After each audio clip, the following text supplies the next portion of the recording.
कुंज विहारी गोपी जन वल्लभ गिरिवरधारी जय राधा माधव कुंज बिहारी गोपी जन वल्लभ गिरिवरधारी यशोदानंदन ब्रज जन रंजन यशोदानंदन ब्रज जन रंजन यमुना तीरवनचारी यमुना तीरवनचारी जय राधा माधव कुंज बिहारी गोपी जन वल्लभ गिरिवरधारी जय राधा माधव कुंज बिहारी गोपी जन वल्लभ गिरिवरधारी जय राधा माधव कुंज बिहारी गोपी जन वल्लभ गिरिवरधारी यशोदा नंदन ब्रज जन रंजन यशोदानंदन ब्रज जन रंजन यमुना तीरवनचारी यमुना तीरवनचारी जय राधा माधव कुंज बिहारी जन वल्लभ गिरिवरधारी जय राधा माधव कुंज बिहारी जन वल्लभ गिरिवरधारी हरे कृष्णा कृष्णा कृष्णा हरे हरे हरे राम राम राम हरे हरे हरे कृष्णा कृष्णा कृष्णा हरे हरे हरे राम राम राम हरे हरे श्री श्री राधा गोविंद भगवान की जय श्री शिवानिताय की जय श्रीला प्रभुपाद जी की जय ओम नमो भगवते वासुदेवाय ओम नमो भगवते वासुदेवाय भगवते वासुदेवाय ओम नमो भगवते वासुदेवाय वासुदेवाय ओम नमो भगवते वासुदेवाय ओम ओम नमो भगवते वासुदेवाय नारायणं नमस्कृत्य नारायणं नारायणं नमस्कृत्य नमस्कृत्य नरं चैव नरोत्तमं नरं नरं चैव चैव नरोत्तमं देवीं सरस्वतीं व्यासं देवीं सरस्वतीं सरस्वतीं व्यासं ततो जयमुदीरयेत् ततो ततो जयमुदीरये जयमुदीरये नष्टप्रायेषु अभद्रेषु नष्टप्रायेषु अष्टप्रायेषु अभद्रेषु अभद्रेषु नित्यं भागवत सेवया नित्यं भागवत भागवत सेवया सेवया उत्तमाश्लोके भगवते भगवद्गीतामाश्लोके उत्तमश्लोके भक्तिर्भवति नैष्टिकी भक्तिर्भवति नैष्टिकी नैष्ठिकी श्रीमद्भागवतम स्कंद 2 अध्याय 10 श्लोक संख्या 47 परिमाणं च कालस्य परिमाणं परिमाणं च च कालस्य कालस्य परिमाणं च कालस्य परिमाणं च कालस्य कल्पलक्षणविग्रहम् कल्पलक्षणविग्रहम् कल्पलक्षणविग्रहम् कल्पलक्षणविग्रहम् यथा पुरस्ताद् व्याख्यास्ये यथा यथा पुरस्ताद् व्याख्यासे व्याख्यास्ये यथा पुरस्ताद् व्याख्यास्ये यथा पुरस्ताद्व्याख्यास्ते पादमं कल्पमतो शृणु पादमं कल्पमतो शृणु पादमं कल्पम् अतो शृणु पादमं पादमं कल्पमतो शृणु परिमाणं च कालस्य परिमाणं च कालस्य कल्पलक्षणविग्रहम् कल्पलक्षणविग्रहम् पुरस्ताद् व्याख्यास्ये यथा व्याख्यास्ते पादमं कल्पमतो शृणु पादमं कल्पमतो शृणु परिमाणं च कालस्य परिमाणं च कालस्य कल्पलक्षणविग्रहम् कल्पलक्षणविग्रहम् पुरस्ताद् व्याख्यास्ये यथा पुरस्ताद्व्याख्यास्ते पादमं कल्पमतो शृणु पादमं कल्पमतो शृणु। मेरी चैंटिंग कौन करेंगे? हरे कृष्ण प्रभु जी, सादर प्रणाम।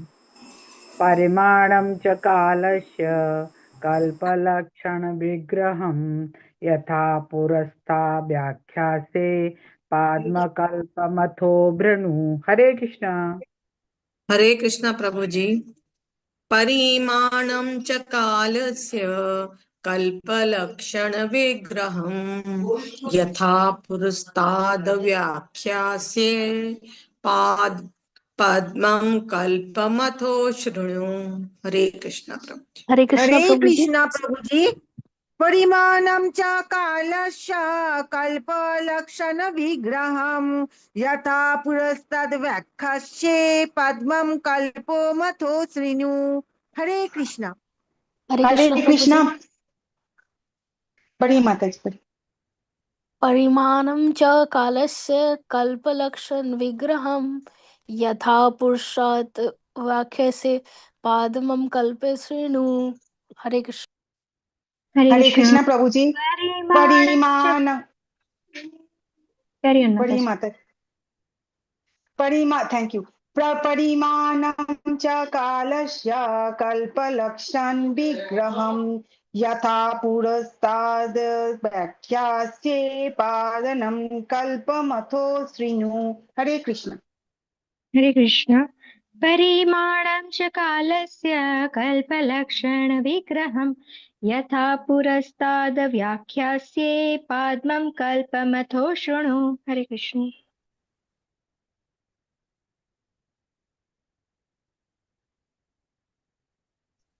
यथा परिमाणं च कालस्य कल्पलक्षण विग्रहं यथा पुस्तः व्याख्यास्ये पाद्य कल्पमथो शृणु।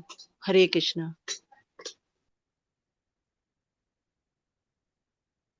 धन्यवाद सभी का। शब्दार्थ देखते हैं। परिमाणम माप, च भी कालस्य समय की, कल्प ब्रह्मा का एक दिन, लक्षण लक्षण, विग्रहम रूप यथा जिस तरह, पुरस्ताद इसके बाद, व्याख्या से बताया जाएगा, पादमम पाद्म नाम से, कल्पम एक दिन की अवधि, अथो इस तरह, शिणु सुनो। हे राजन, आगे चलकर, अनुवाद तात्पर्य श्री प्रभुपाद जी के द्वारा श्री प्रभुपाद जी कीजिए। हे राजन, आगे चलकर मैं काल के स्थूल तथा सूक्ष्म रूपों की माप का उनके विशिष्ट लक्षणों सहित वर्णन करूंगा, किंतु इस समय मैं तुमसे पाद्म कल्प के विषय में कहना चाहता हूँ। कृपया दोहराएं। हे राजन, आगे चलकर मैं काल के स्थूल तथा सूक्ष्म रूपों की स्थूल तथा तथा तथा सूक्ष्म सूक्ष्म रूपों की माप का माप का उनके विशिष्ट लक्षणों सहित उनके उनके विशिष्ट लक्षणों लक्षणों सहित सहित वर्णन करूंगा। वर्णन वर्णन करूंगा, करूंगा। किंतु किंतु किंतु इस समय मैं इस समय मैं तुमसे पाद्म कल्प के विषय में मैं तुमसे तुमसे पाद्म आत्म कल्प के कल्प विषय में कहना चाहता हूँ। कहना कहना चाहता चाहता हूँ। चाहता तीन हूँ। तात्पर्य पढ़िए। हरे कृष्णा वरती कुंभे माता जी पढ़िए।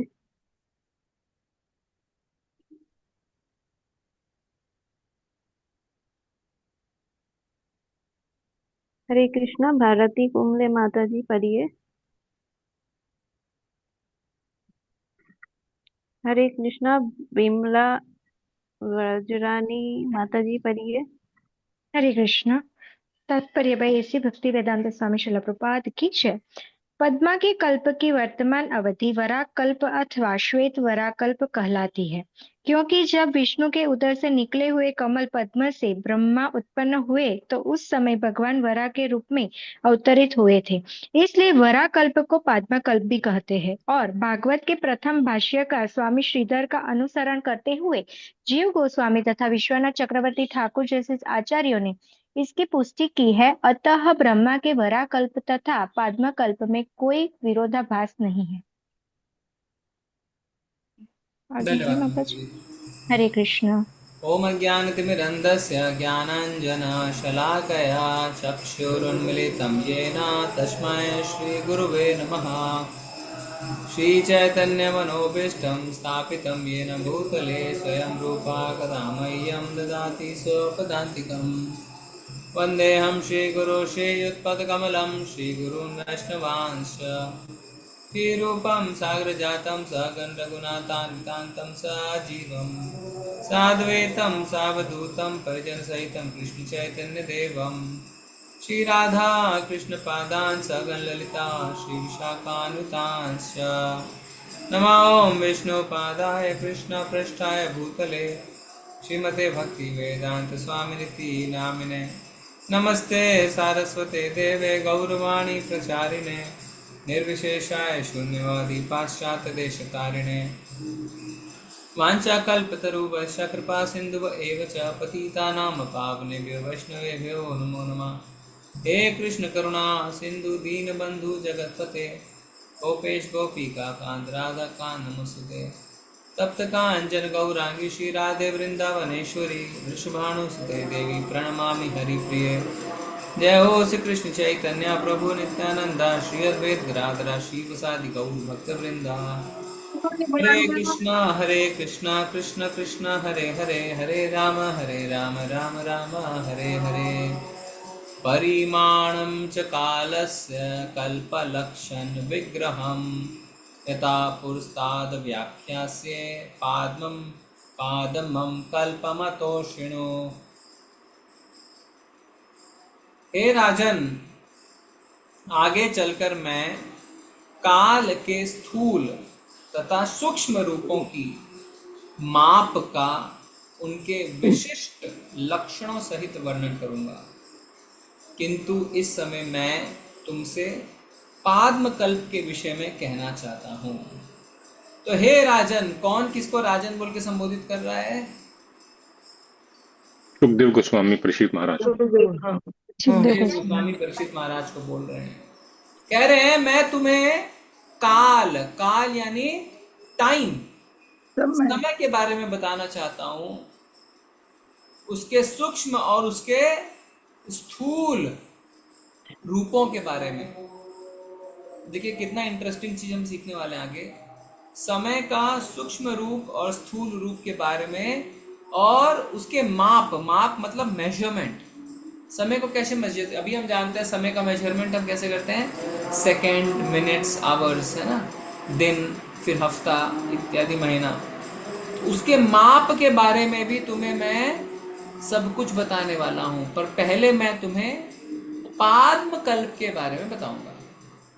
तो कल हमने चर्चा करी थी 3 प्रकार के निर्माण की। क्या क्या नाम बताइए? महाकल्प, विकल्प और कल्प। महाकल्प, विकल्प और कल्प। महाकल्प क्या होता है?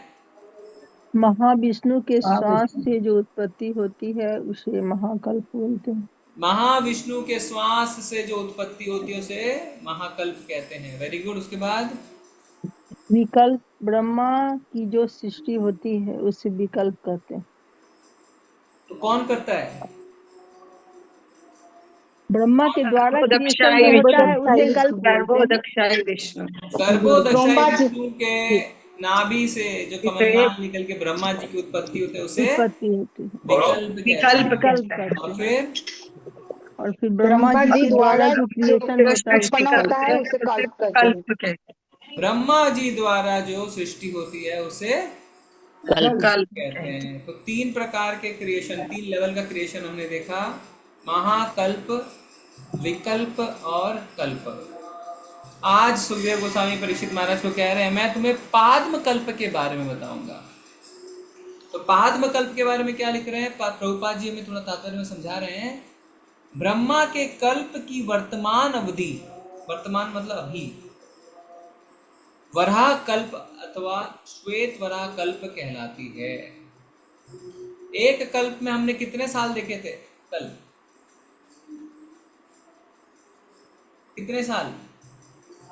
1 साल। हाँ? एक कल्प में कितने साल बीतते हैं हमारे पृथ्वी के हिसाब से? एक कल्प में 43.2 43 लाख पूरी 20,000 432 करोड़। हाँ, 432 करोड़। किसने बताया? रक्षा। थैंक यू माता जी। 432 करोड़। तो 43.2 नहीं, 4.32 बिलियन, यानी 432 करोड़ जब सौर वर्ष, हमारे सोलर सिस्टम का वर्ष, हमारे पृथ्वी का वर्ष बीतता है तो वो ब्रह्मा जी का एक कल्प। और ब्रह्मा जी का एक कल्प मतलब उनका 12 घंटा, उनका दोपहर। तो ब्रह्मा के कल्प की वर्तमान अवधि वराह कल्प अथवा श्वेत वराह कल्प कहलाती है, क्योंकि जब विष्णु के उदर से निकले हुए कमल से ब्रह्मा उत्पन्न हुए तो उस समय भगवान वराह के रूप में अवतरित हुए थे। तो कल हमने देखा था अलग अलग महत्वपूर्ण घटनाओं के कारण कल्पों का नाम अलग अलग कहलाता है। इसलिए वराह कल्प को पाद्म कल्प भी कहते हैं, क्योंकि पद्म कमल के फूल के नाल पे ब्रह्मा जी की उत्पत्ति हुई, इसलिए पाद्म कल्प भी कहते हैं। और भागवत के प्रथम भाष्यकार स्वामी श्रीधर का अनुसरण करते हुए जीव गोस्वामी तथा विश्वनाथ चक्रवर्ती ठाकुर जैसे आचार्यों ने इसकी पुष्टि की है। तो बार बार हम देखते हैं कि जब कोई कुछ कहता है तो उसकी पुष्टि करता है आचार्यों के कही हुई टीकाओं के हिसाब से। यहाँ तक कि अर्जुन ने भी जब भगवान को भगवद गीता में कहा था कि आप ही परम हैं, तो उन्होंने कहा था ये सिर्फ मैं नहीं कह रहा, ये बड़े बड़े ऋषि मुनि भी कहते हैं। अतः ब्रह्मा के वराह कल्प तथा पाद्म कल्प में कोई विरोधाभास नहीं है। तो कई भाष्यकार लिखते हैं कि वराह कल्प अलग है, पाद्म कल्प अलग है। प्रभुपाद जी समझा रहे हैं कोई विरोधाभास नहीं है। Very good. सृष्टि के विषय में यह सब सुनने के बाद शौनक ऋषि ने सूत गोस्वामी से, अभी शौनक ऋषि और सूत गोस्वामी कहां से आ गए बीच में? बता सकता है कोई? क्योंकि प्रभु जी ये वाली कथा वन में जो सुना रहे थे कहानी मैंने जो कथा सुना रहे थे उस समय शौनक ऋषि उपस्थित थे, इसीलिए उनका आया होगा। शौनक उपस्थित थे कि कौन उपस्थित था?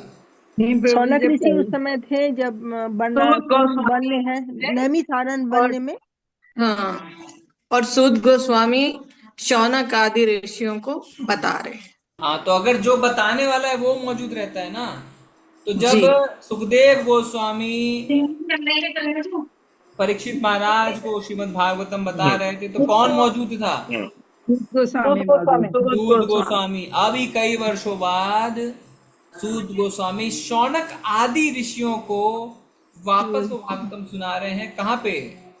नैमिषारण्य में। इसीलिए आप देखेंगे श्रीमद् भागवतम में 3 नरेटर हैं जो इधर उधर होते रहते हैं। एक सुखदेव गोस्वामी परीक्षित महाराज को दूसरा सूत गोस्वामी शौनक आदि ऋषि को, तीसरा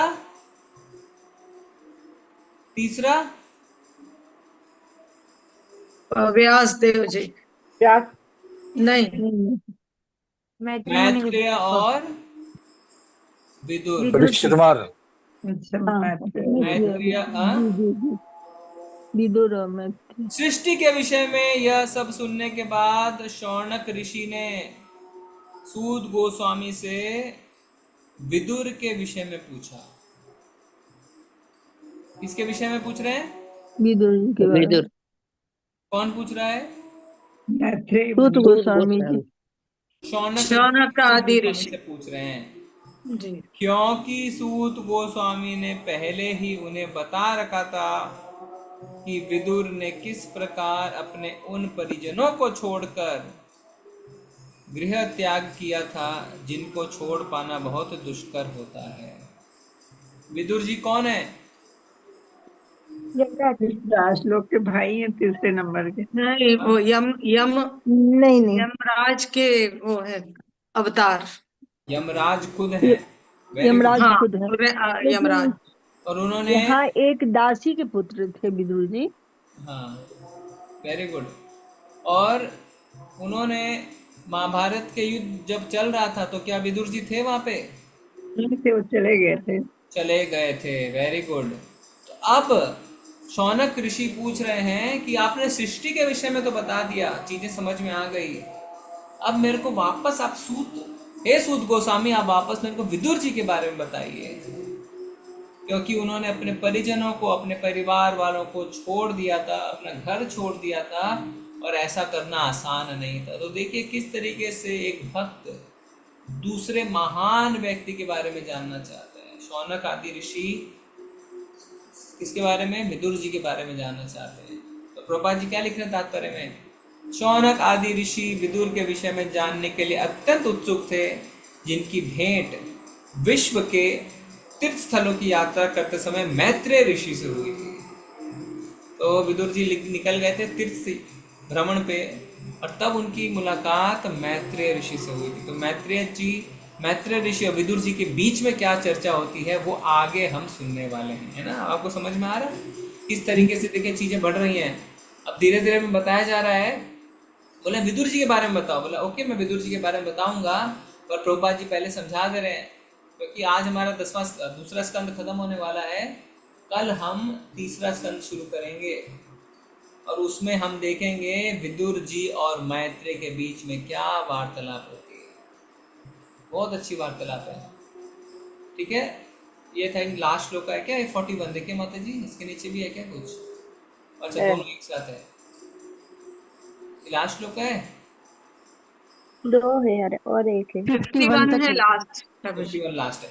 शौनक ऋषि ने कहा, आप हमें बताएं कि विदुर तथा मैत्रेय के बीच अध्यात्म पर चर्चा हुई, है ना? टॉपिक आ रहा है, देखिए। शौनक ऋषि कह रहे हैं विदुर जी जब मैत्रेय ऋषि से मिले तो उनके बीच आध्यात्म पर चर्चा हुई। विदुर ने क्या पूछा, मैत्रेय ने क्या उत्तर दिया। तो विदुर जी और मैत्रेय जी के बीच में जो वार्तालाप होने वाली है वो भी श्रीमद् भागवतम में एक वार्ता के रूप में प्रस्तुत है, और श्रीमद् भागवतम का अखंड हिस्सा है।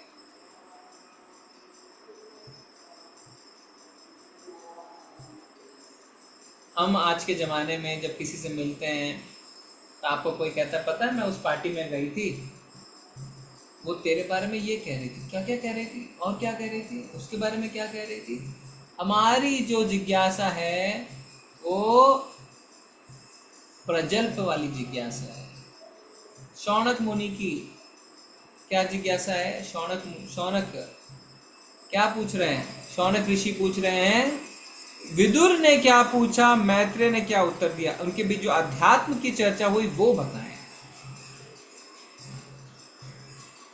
भगवान भगवत गीता में क्या कहते हैं? भक्त मेरे बारे में चर्चा करते हैं और तुष्यंति च रमन्ति च, खूब आनंद का अनुभव करते हैं।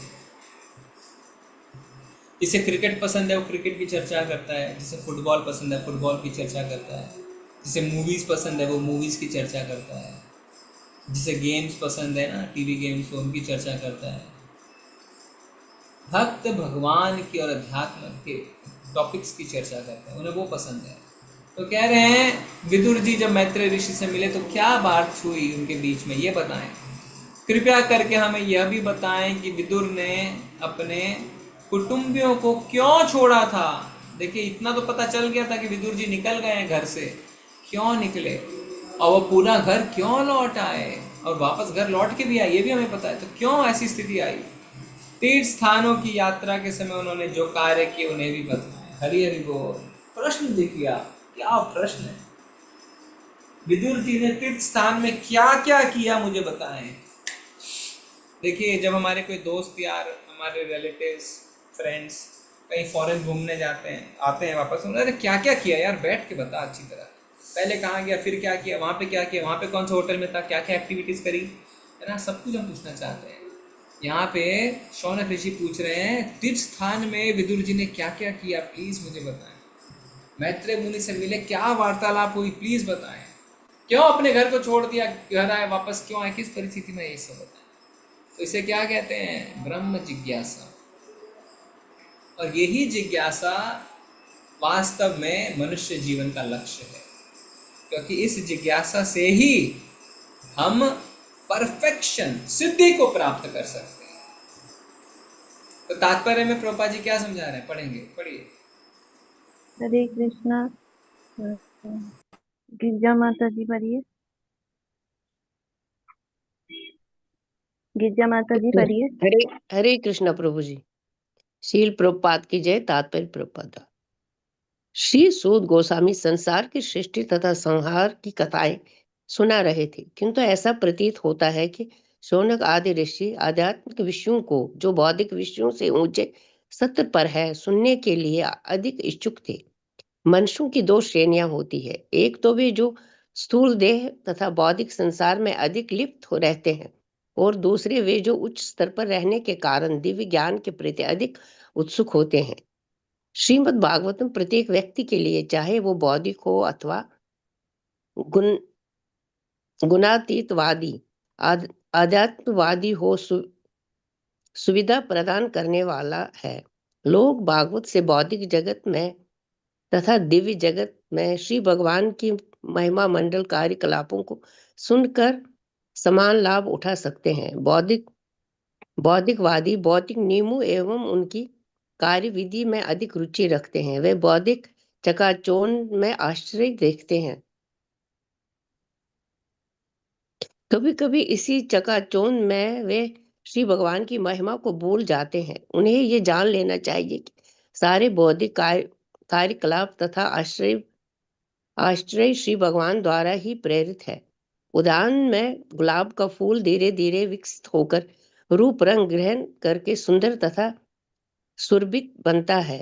वो किसी अंधाधुंध बौद्धिक नियम के अधीन होकर ऐसा नहीं करता। यदि भी प्रतीत ऐसा ही होता है, इस बौद्धिक नियम के पीछे परमेश्वर की पूर्ण चेतना का निर्देशन होता है, अन्यथा वस्तु इतना नियमित रूप धारण नहीं कर सकती। जी कलाकार माता जी, संपूर्ण धन्यवाद। मनोयोग और धन्यवाद माता जी। धन्यवाद। रक्षा माता जी पढ़िए। हरे कृष्णा। हाँ। हरे कृष्णा। श्रील प्रभुपाद की जय। श्रील प्रभुपाद जी द्वारा कलाकार संपूर्ण मनोयोग और कलात्मक अनुभूति से गुलाब का चित्र बनाता है, किंतु तो भी वह असली गुलाब की तरह पूर्ण नहीं होता। यदि यह सत्य है तो हम यह किस तरह कह सकते हैं। हरे कृष्णा माता जी, थोड़ा ऊपर करिए। हम यह किस तरह कह सकते हैं कि असली गुलाब के बिना बुद्धि के ऐसा सुंदर रूप प्राप्त किया। अल्पज्ञता के कारण ही इस निष्कर्ष पर पहुंचा जाता है। सृष्टि तथा संहार के उपर्युक्त वर्णन से हमें यह समझना चाहिए कि सर्वव्यापी होने से परम चेतना प्रत्येक वस्तु का पूरा ध्यान रखती है। परमेश्वर की सर्वव्यापकता का तथ्य यही है। निपट भौतिकवादियों से भी बढ़कर मूर्ख व्यक्ति अपने को गुणातीतवादी आध्यात्मवादी कहते हैं और अपने में सर्वव्यापी चेतना पाए जाने का दावा तो करते हैं, किंतु कोई प्रमाण प्रस्तुत नहीं करते। ऐसे मूर्ख व्यक्तियों को यह भी पता नहीं चल पाता कि दीवार के उस ओर क्या हो रहा है, फिर भी वे परम पुरुष की सर्वव्यापी चेतना से अपने को समन्वित होने का झूठा गर्व करते हैं। ऐसे लोगों के लिए भी श्रीमद् भागवत का सुनना सहायक बनता है। इससे उनकी आंखें खुल जाएंगी और उन्हें पता चलेगा कि परम चेतना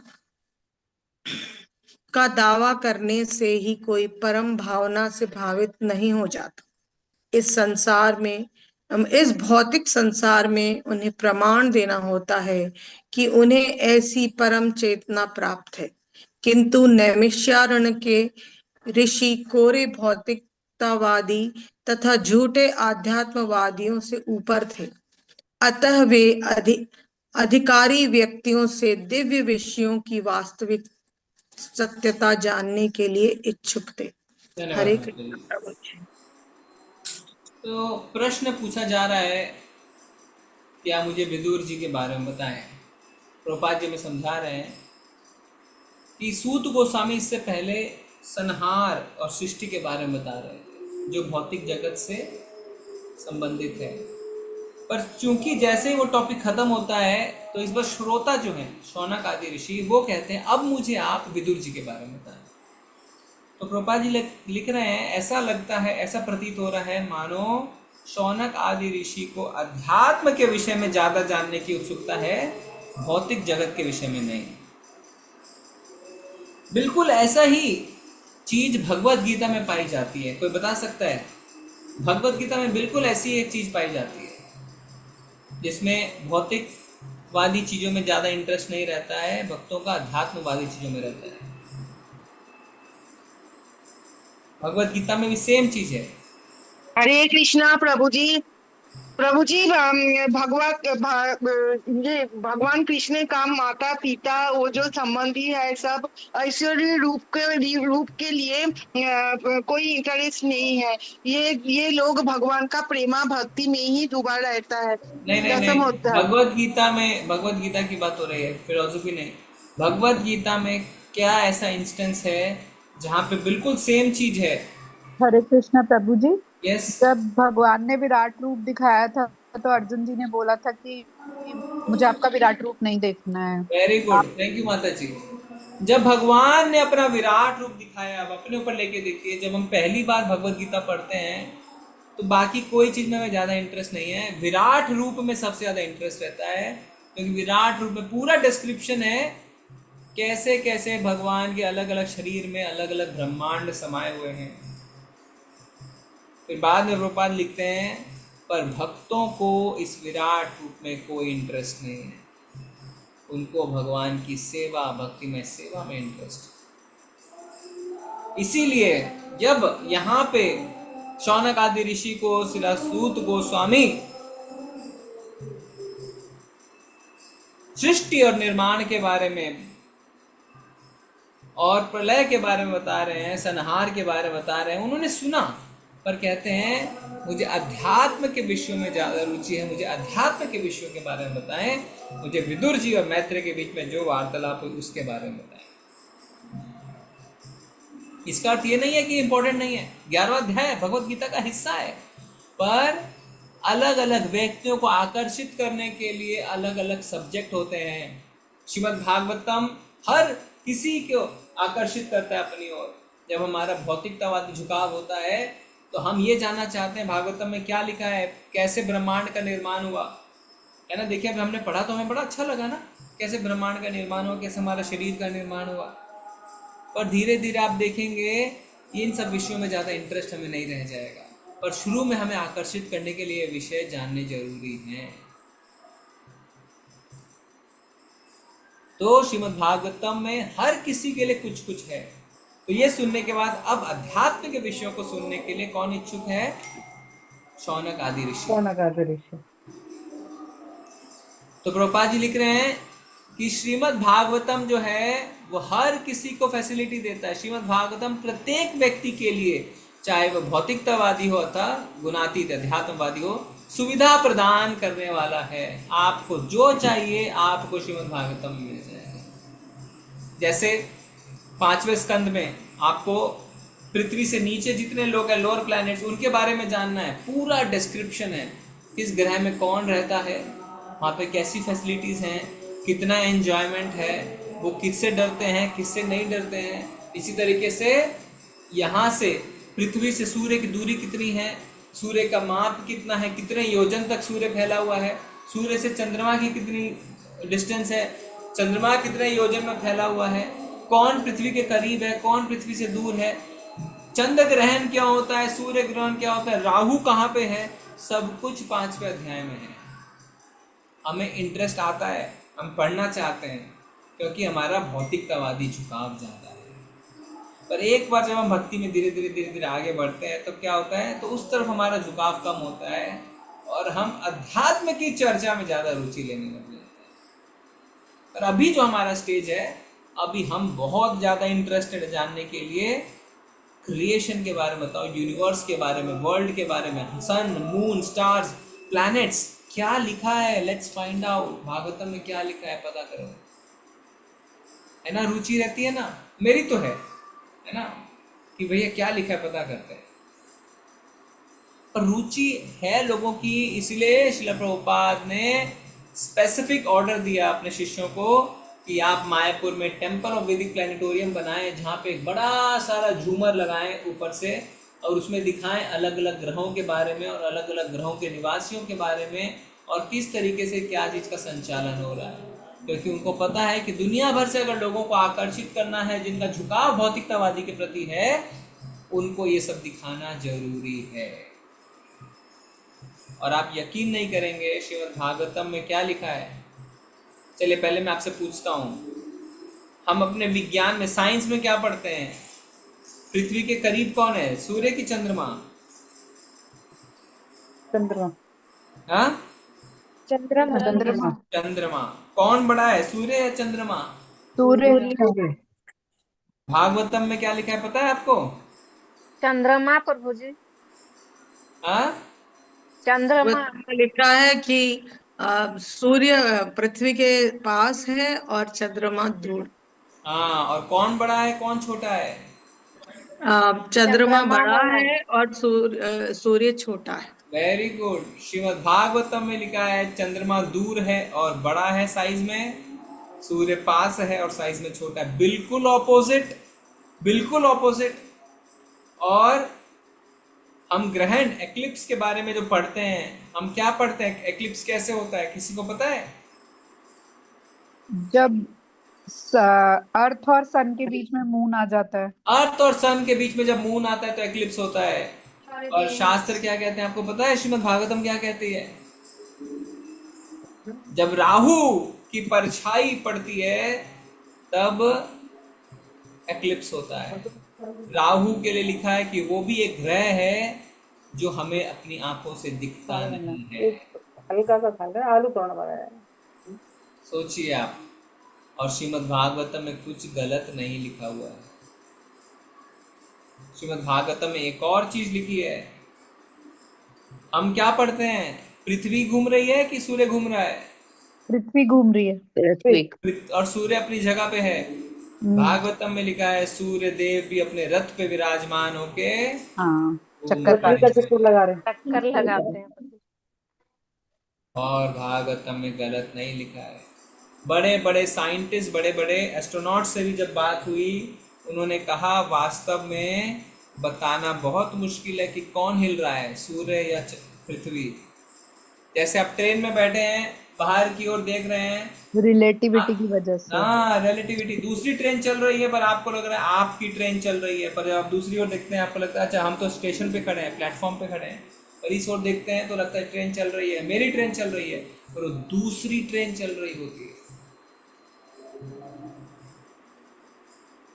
बताना मुश्किल है फिजिकल, भौतिकवादी हिसाबों से, पर शास्त्र में जो लिखा है वो 100% करेक्ट है। हम उसको नहीं जान पा रहे अपनी भौतिक इंद्रियों से, वो एक अलग बात है।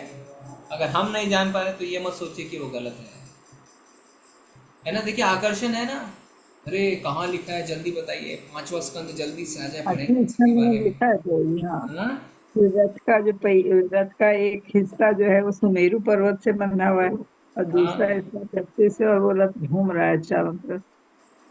और एक चीज मैं आपको बताऊं, जो जम्बू द्वीप है ना, हाँ जम्बू द्वीप, इसके लिए ये नहीं कहा गया कि वो सर्कल है, वो कहा गया फ्लैट है। और प्रभुपाद से किसी ने पूछा, प्रभुपाद इज अर्थ फ्लैट और राउंड? प्रभुपाद ने बोला wherever I see I find it flat. बस इतना ही बोल के छोड़ दिया। तो बहुत कुछ है, पर देखिए चर्चा क्या है, चर्चा ये हो रही है, ये भौतिकवादी चीज़ें जो है मटेरियल साइंस, इससे हम बहुत ज़्यादा आकर्षित होते हैं।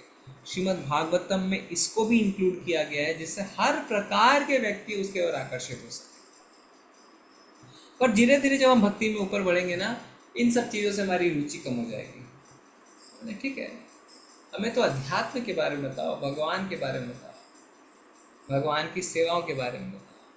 देखिए प्रभुपाद जी लिख रहे हैं, श्रीमद् भागवतम प्रत्येक व्यक्ति के लिए है, चाहे वह भौतिकतावादी हो या अध्यात्मवादी, सबके लिए यहाँ पे सुविधा प्रदान करी गई है।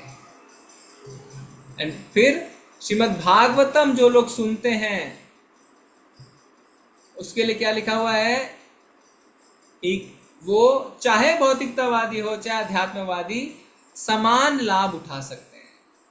यानी अगर मैं 5वें स्कंद को पढ़ रहा हूँ, ग्रहों के बारे में जान रहा हूँ, और आप 10वें स्कंद को पढ़ रहे हैं, भगवान की रासलीला के बारे में जान रहे हैं, दोनों को पढ़ के समान लाभ उठाया जा सकता है। ये श्रीमद् भागवतम की महिमा है। ठीक है, चलेंगे माता जी नीचे अगले श्लोक में। आज का अगला श्लोक पढ़ेंगे, फिर हम इस चैप्टर एंटो को खत्म करेंगे। श्री सूत गोस्वामी ने बताया, अब मैं तुम्हें वे सारे विषय बताऊंगा जिन्हें राजा परीक्षित के द्वारा पूछे जाने पर महामुनि ने उनसे कहा। महामुनि यानी कौन? सुखदेव गोस्वामी। कृपया उन्हें ध्यान पूर्वक सुनो।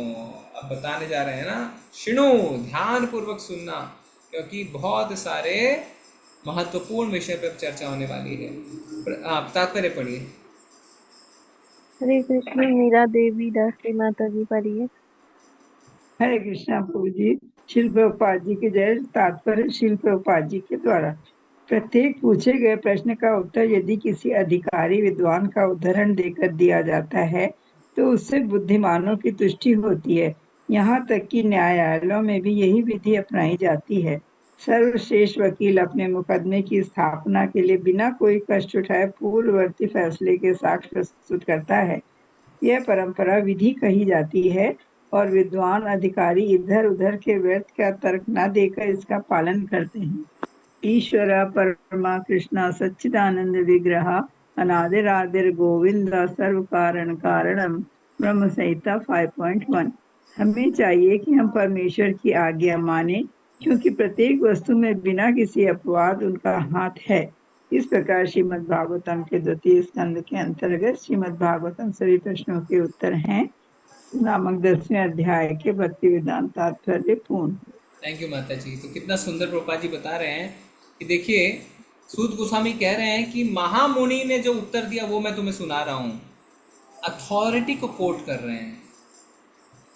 तो प्रभुपाद जी लिख रहे हैं ये ही परंपरा सिस्टम है, और इतना सुंदर उदाहरण दे रहे हैं न्यायालयों का, कोर्ट का। क्या होता है जब कोर्ट में मान लीजिए आपके लिए कोई केस लड़ने जा रहा है, अगर आपकी तरह ही कोई पहले केस लड़ा जा चुका है और उसमें किसी न्यायालय ने एक आदेश जारी किया है, वकील क्या करते हैं, उस आदेश की कॉपी को निकालते हैं, चाहे 10, 15, 20 साल पुरानी, और न्यायालय को दे देते हैं कि देखिए जज साहब ऐसा केस पहले भी लड़ा जा चुका है और इसमें न्यायालय ने ये आदेश दिया था, बस।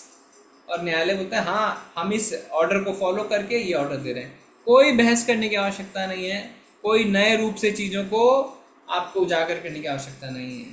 परंपरा सिस्टम, अध्यात्म नॉलेज भी परंपरा सिस्टम से एज इट इज, अपने मन गढ़ंत बोलने की कुछ आवश्यकता नहीं है, मेंटल स्पेकुलेशन करने की कोई आवश्यकता नहीं है, जैसा सुना वैसा बताने की आवश्यकता है।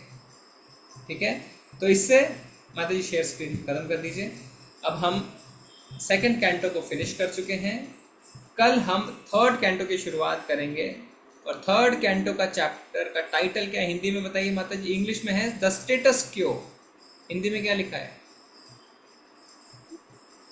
हिंदी में तीसरे स्कंद का नाम क्या है?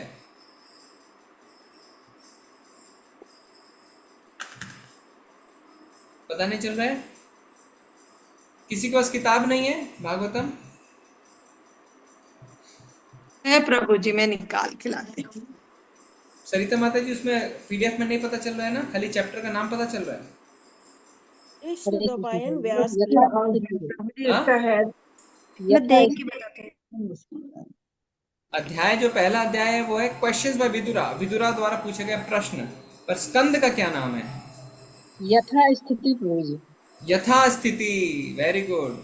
द स्टेटस क्यों, यथा स्थिति। और हम अब देखेंगे विदुर द्वारा पूछे गए प्रश्न। विदुर किससे प्रश्न पूछते हैं? मैत्रेय मुनि से, ठीक है? तो क्या प्रश्न पूछे और क्या उत्तर मिला, अगला स्कंद हम जानेंगे। बहुत ही सुंदर स्कंद है, बहुत सारी चीजें हमें समझ में आएंगी। देखिए मैं आपको दिखाता हूँ स्क्रीन पे। अगला जो स्कंद है, तीसरा स्कंद, उसमें क्या क्या टॉपिक्स डिस्कस होने वाले हैं देखिए आप। विदुर द्वारा पूछे गए प्रश्न, भगवान के वृंदावन की कुछ लीलाएं। विदुर मैत्रेय के पास जाते हैं, उनसे बात करते हैं, फिर और उनसे प्रश्न पूछते हैं। गर्भोदक्षाई विष्णु के बारे में, ब्रह्मा जी के प्रार्थनाएं हैं, फिर कैलकुलेशन ऑफ टाइम है ना, जो उन्होंने बोला था ना कि मैं समय के माप के बारे में तुम्हें बताऊंगा, उसके बारे में, कुमारों के बारे में, वराह देव के बारे में, दिति जब गर्भवती हो जाती है उसके बारे में, भगवान की प्रजा उनके राज्य के बारे में, जय विजय को जब श्राप मिलता है उसके बारे में, फिर हिरण्याक्ष जो हिरण्यकश्यप का भाई है, वो जब सारी दिशाओं पे जीत हासिल करता है, वराहदेव और हिरण्याक्ष के बीच में जो लड़ाई है, वो हिरण्याक्ष को किस तरीके से उसको मार दिया जाता है, मैत्रेय और विदुर के बीच में क्या बातें होती हैं, मनु और कर्दम्ब मुनि के बीच में क्या बातें होती हैं, कर्दम्ब मुनि और देवहूति के ब्याह शादी के बारे में, देवहूति को पश्चाताप होता है, फिर कर्दम्ब मुनि घर छोड़ के घर त्याग कर देते हैं, फिर भक्तिमय सेवा का क्या ग्लोरीज है उसके बारे में, फिर भौतिक नेचर के बारे में, कपिल मुनि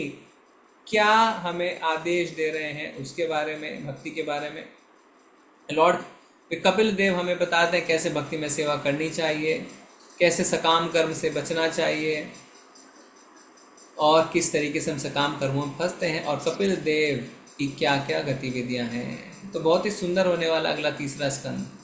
और चौथा स्कंद तो लगभग आप सारे लोग सुबह 8 बजे वाली क्लास ज्वाइन करते हैं, उसमें हम चल ही रहे हैं हमारा, ठीक है ना। अब धीरे धीरे ट्रैक्शन मिल रहा है ना।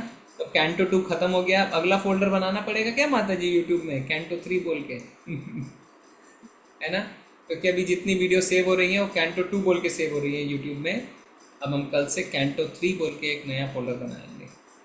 पता नहीं चल रहा है जल्दी जल्दी, है ना, 2 कैंटो आपने खत्म कर लिए।